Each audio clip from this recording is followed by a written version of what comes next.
What up?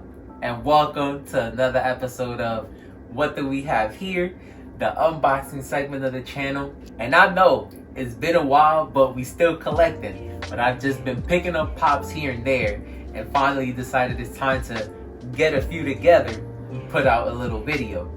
Now, I'm sure any Bleach fan has noticed that Bleach has gotten a large resurgence, not only in the anime, but the Funko Pops as well. And there's been a lot of people coming out. So today, even though there's a lot on the table, it's about one thing. But follow me, there's a story.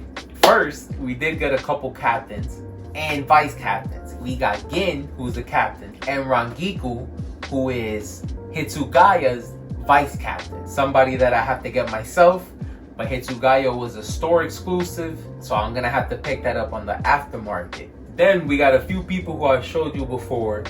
Grimjaw's normal version, Ukoria's normal version, Ukoria's release version that was a con exclusive, and now we got a version of Grimjaw with his release that also has a chase, but it's a glow in the dark. And unlike with Ishida, I wasn't able to walk into the store and pick him up, so I got the common. Then we got Nell, who just like Grimjaw and Ukoria, was also in a ROM card, but she was more friendly. She went through something where there was a childlike version and an adult version of herself, and she ran into Ichigo while still being in her child version.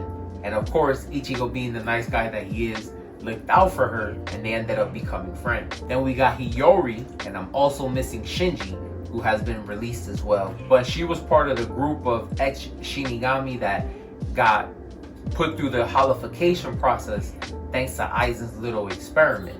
And so, last but not least, we got my man Aizen. We already had the regular version. Shout out to Funko. Store exclusive came out with him after he retreats, kidnaps Orohime, goes to the Hollow World and tries to regroup and tries to strengthen his forces. Shout out to Funko for sending me the chase. I love the mold. Here we see him fuse with the Higyoku, and excuse me if I'm butchering the pronunciation, but it was a device that him and Kosuke came up with that was supposed to blur the lines between Hollow and Soul Reaper that would allow them to get the powers of each other's race. However, it also had a hidden purpose where it would be able to develop the desires of the people around them. So when we saw Aizen fuse with it, we saw just how strong he had been able to become. And there you guys could get a pretty good look at the mold. Nice difference in between the two. In the common version, his left hand is out. You see that his sword is sheathed and his right hand is in his pocket. And in the chase version, kind of flips, with his sword being in his right hand, his left hand being put away, and the Higyoku being right in the center, just like it looked in the anime. I had to bring the common version out so you guys could see how much of a difference it was. Innocent Aizen with the glasses, who we all believed was dead, but came to find out that was a trick. And there you guys have it, man. Pictures at the end as always. Get a closer look at some of the differences. But as always, let me know if you guys were able to get any, and if you guys have any Bleach characters you might want made in the future. Till next time, peace.